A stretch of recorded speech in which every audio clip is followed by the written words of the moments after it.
आज ये तीसरा और अंतिम दिन है। शिविर समापन हो जाएगा आज।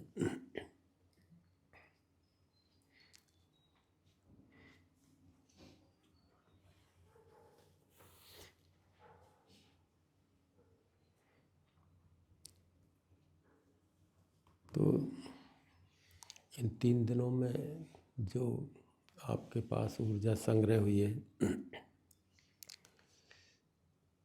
इसको संभाले रखना बेटा।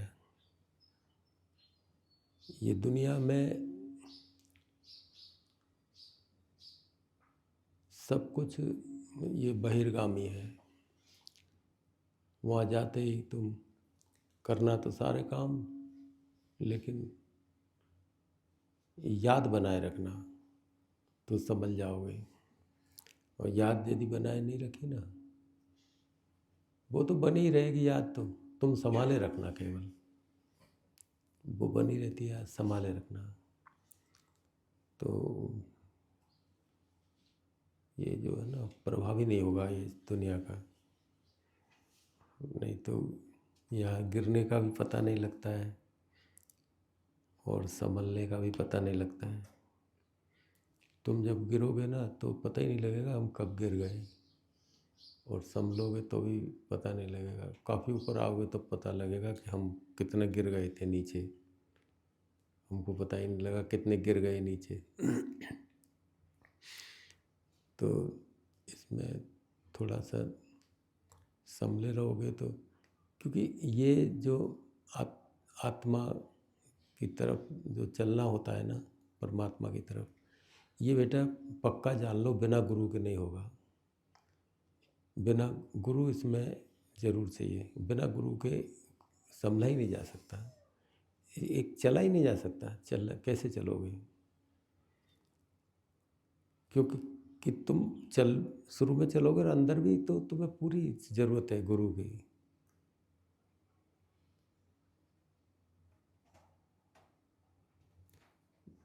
छोटा बच्चा होता है, उसको माँ बाप की ज़रूरत रहती है।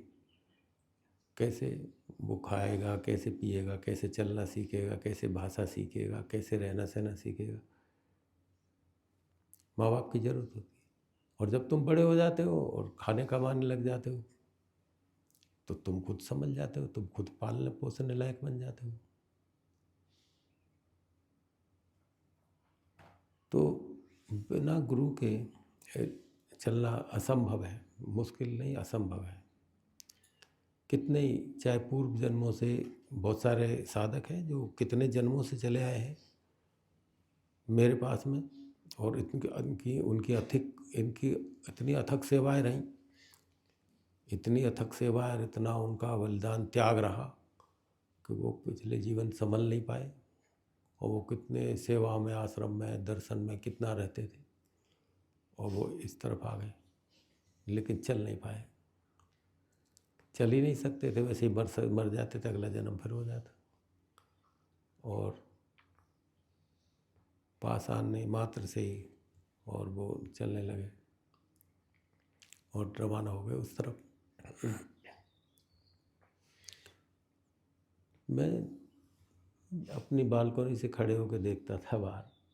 बड़े बड़े दरख्त थे, छोटे छोटे पेड़ थे, नन्ही धूप भी थी, छोटे पौधे भी दिखाई देते थे, लेकिन वे सभी देखने में लगते थे अपने आप में मस्त हैं।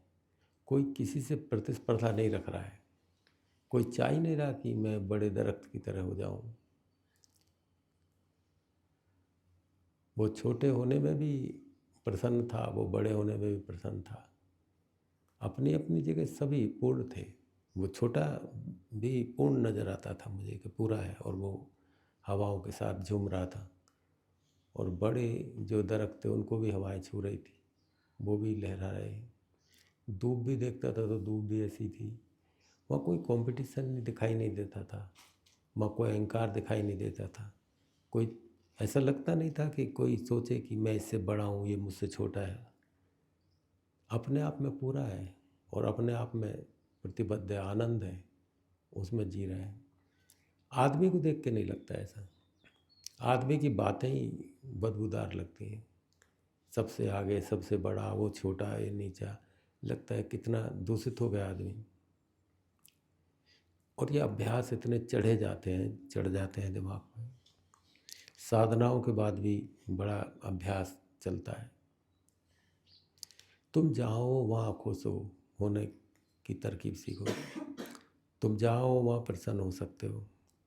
तुम जिसे, इसका मतलब ये नहीं है कि तुम आगे नहीं बढ़ो, ये अपने अर्थ नहीं लगाना। जहाँ हो वहाँ खुश रहने का मतलब ये नहीं है कि आगे बढ़ना बंद कर दिया है, ऐसा नहीं। लेकिन किसी की वजह से आगे बढ़ते हो ना, ये ठीक नहीं। तुम्हारी प्रज्ञा आगे बढ़ाती है, तुम्हारी ऊर्जा आगे बढ़ाती है, तुमको बढ़ना ही चाहिए। और बढ़ना तो प्रकृति का स्वभाव है, तुम्हें बढ़ना ही चाहिए। बढ़ ही जाओगे आगे। लेकिन किसी दूसरे को देख करके और तुम उसको निंदा करके, उसको दबा के, उसकी वजह से अब तुम कुछ और कर रहे हो, तुम्हारी वजह से तुम आगे बढ़ते हो, ये सही है। तुम जिस जगह खड़े हो उस जगह नाच सकते हो। फिर तुम्हारे संघर्ष में भी तुम्हें आनंद आएगा, संघर्ष पीड़ा नहीं देगा। तो तुम्हारे अंदर बहुत सारी चीज़ें हैं बेटा, उनको तुम देखो। ये सभी तुम देखो, ये प्रकृति को बाहर जाके देखो। प्रकृति से कुछ निकल रहा है, तुमसे तो कुछ निकलता ही नहीं। तुमसे तो ईर्ष्याएँ निकलती हैं, द्वेष निकलता है, तुमसे तो चिंताएँ, फिक्र निकलता है। दूसरा आदमी तुम्हारे पास बैठे तो वो कितना चिंतित हो जाएगा, कितना परेशान हो जाएगा, पीड़ित हो जाएगा। प्रकृति में बैठे तो कितना आनंद लेता है, जबकि प्रकृति तो बोलती भी नहीं। आप तो बोलते हैं, आप तो बोलते हैं। ये पेड़ पौधे झरने कहाँ बोल रहे हैं, बिल्कुल मौन खड़े हैं। लेकिन इनका मौन इतना बोल रहा है जो तुम्हारे जीवन को आनंदित कर दे।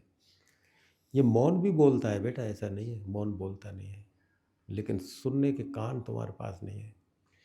तुम्हारे जो कान है ना, वो बोली को सुनने वाले हैं, मौन को सुनने वाले कान पैदा नहीं हुए अभी।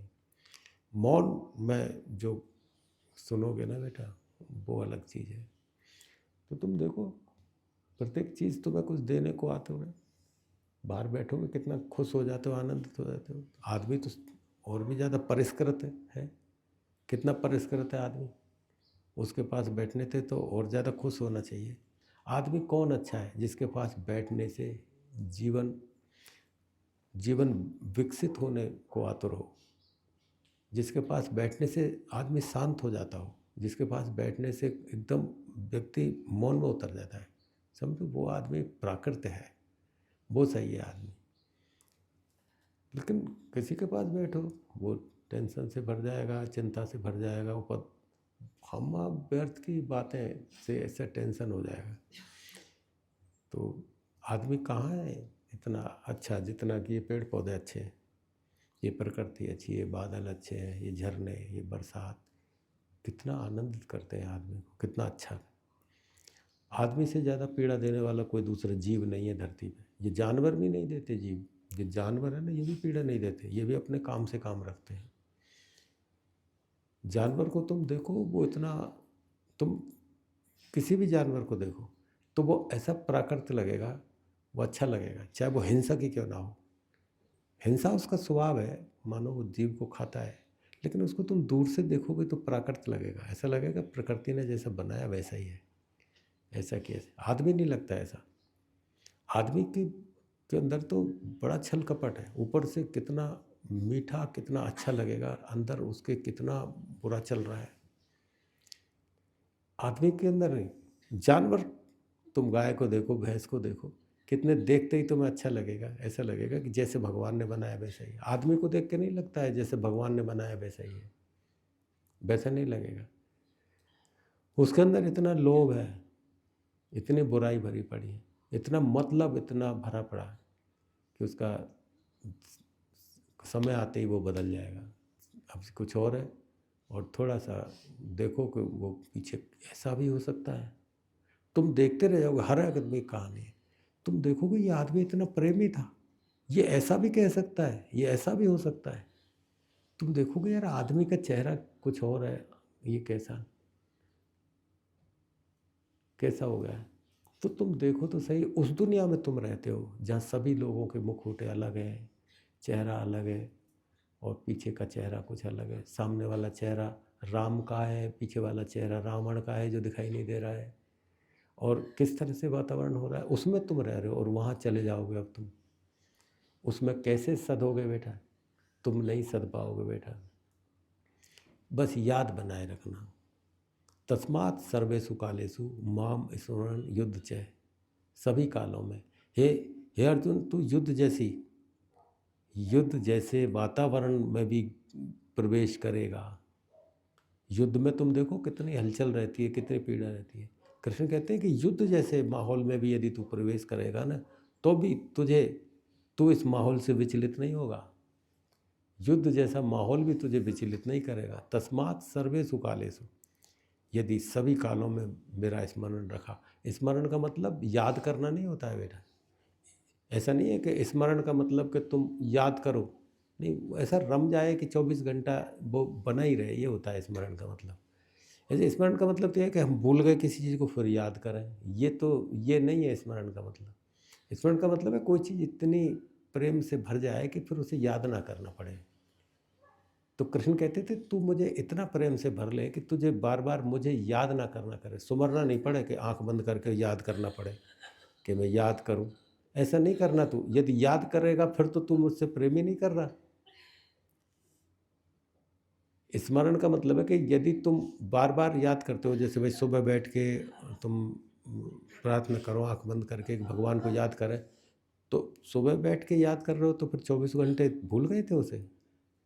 24 घंटे पूरे दिन रात रहे उसको भूल गए थे कि तुम सुबह याद कर रहे हो या शाम को याद कर रहे हो, आंख बंद करके याद स्मरण कर रहे हो। इसका मतलब इतनी देर भूल गए उसे।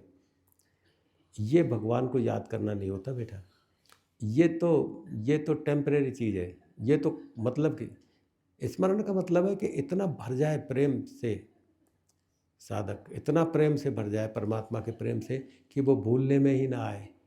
तुम खाना खाओ तो वही नजर आए, तुम पानी पियो जित देखो जित तू ही तू, तुम ही खुद उससे भर जाओ इतना कि सब जगह वही। फिर बेटा ये संसार निभता है, तुम फिसलोगे नहीं इसमें। फिसलन यानी माया प्रभाव नहीं डाली। माया का मतलब है तुमको अपने से जो दूर कर दे, तुम अपने से दूर कर दे, वो माया है, तो फिसलोगे नहीं। तो वो तो कृष्ण तो इतना कहते थे युद्ध जैसे वातावरण में। बोलो, युद्ध तो सबसे बड़ी हलचल की चीज़ होती है। उस वातावरण में भी यदि तुम्हारे पास में उस परमात्मा का प्रेम है तो युद्ध भी विचलित नहीं करेगा। बोलो, क्योंकि स्मरण करने में तो निशाना चूक सकता है बेटा, ये ध्यान रखो बात। यदि मैं अभी आंख बंद करके स्मरण करूं तो निशाना चूक सकता है निशाना लगाने के लिए स्मरण करूं तो चूक सकता है। याद कभी भी निशाना नहीं चूकने देगी बेटा। यदि याद तो ये उसमें हमको कोई आंख बंद थोड़ी करनी पड़ रही है, हमको याद थोड़ी कोशिश थोड़ी करनी पड़ रही है। प्रेम से भरा हुआ चित्त जो है ना, वो निशाना चूकने ही नहीं देगा। स्मरण निशाने को चुका। ये तुमने याद किया तो याद करने पे तो थोड़ा चूक हो सकता है कि तुम उसको याद करोगे या निशाना लगाओगे। ये तुम याद करोगे या निशाना लगाओगे। याद करो तो निशाना चूको, निशाना लगाओ तो याद खत्म। याद करना ना पड़े, इतना रम जाए प्रेम कि बस वो महसूस होता रहे। ये है स्मरण का मतलब। याद नहीं करना। फिर जब शरीर में इतना भर जाए वो प्रेम तो निशाना चूकेगा कैसे? फिर तो वो तुम ही बन गए सारा। तुमसे अलग कोई चीज़, स्मरण कोई चीज़ अलग है। जब किसी को तुम याद करते हो तो अब तुम अलग हो गए, और तुम अलग हो और याद आने वाला अलग हो गया। तुम अलग हो और जो याद आ रहा है वो अलग है। दो चीज़ अलग हो गई। लेकिन प्रेम से भर गया व्यक्ति, यदि तुम प्रेम से भर गए, अब दो चीज़ नहीं रही, अब तुम ही हो गए वो।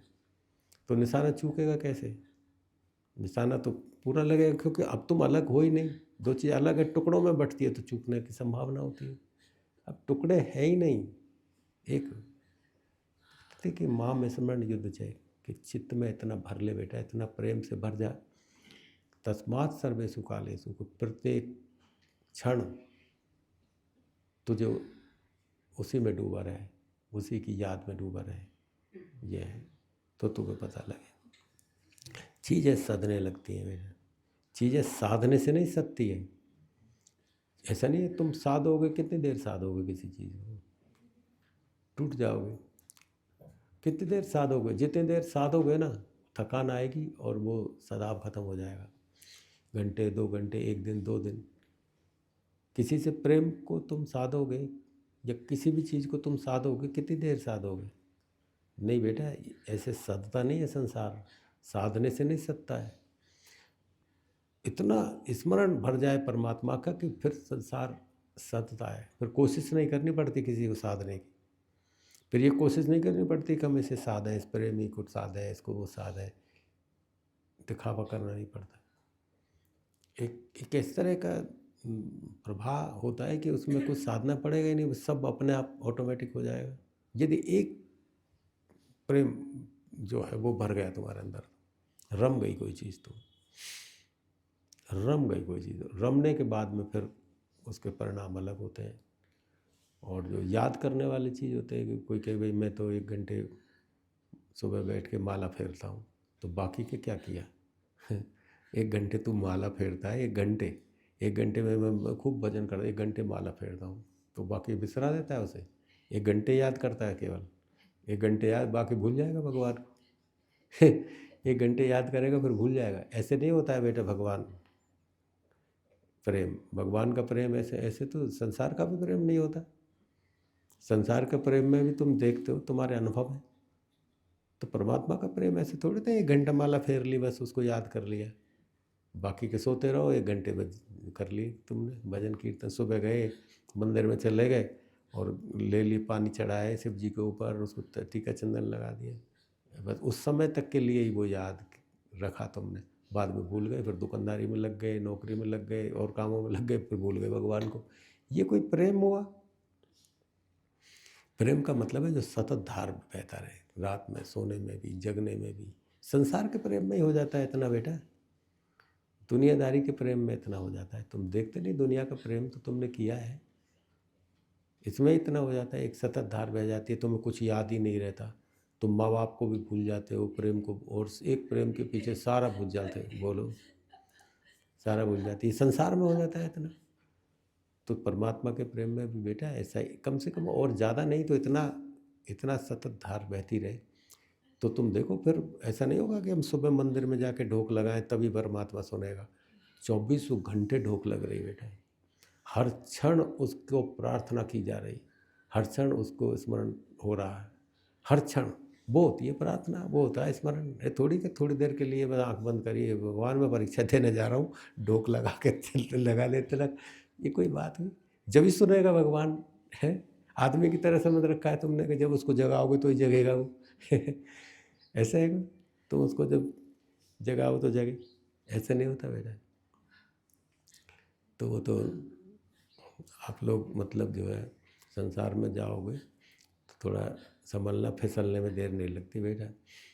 अब जब तुम सद जाओगे तो पतंग उड़ाते हैं ना, तो शुरू में कितनी वो ठुमकी लगाते हैं, कितनी हाथ भी दुख जाता है, कितनी ठुमकी लगाते हैं। और एक बार हवा में बढ़ गई ना, हवा में भर गई ना पतंग, तो चुपचाप लेके बैठे रहोगे ना, तो तुम जिस तरफ गोता खवाओगे उस तरफ जरा सा मारोगे, उस तरफ गोता खाएगी पतंग। अब तुम्हारे हाथ मत इशारे से चलेगा काम, और उस समय इशारा नहीं, उस समय अपनी कितनी मेहनत करनी पड़ रही है। और एक बार हवा में भर जाए बस, वो एक बार सद जाए, हवा में भरने का मतलब सद गए। तो जब तक तुम सदते नहीं हो ना तब तक गिरने के बहुत सारे मौके हैं। इसलिए गुरु की बहुत ज़रूरत है, बाहर ही नहीं अंदर भी ज़रूरत है। तुम सोचते हो बाहर गुरु, बाहर तो वो सेवा करते ही हैं महात्मा लोग, बाहर इतनी सेवा करते हैं बेटा, उनकी सेवाओं का तुमको कुछ पता ही नहीं है।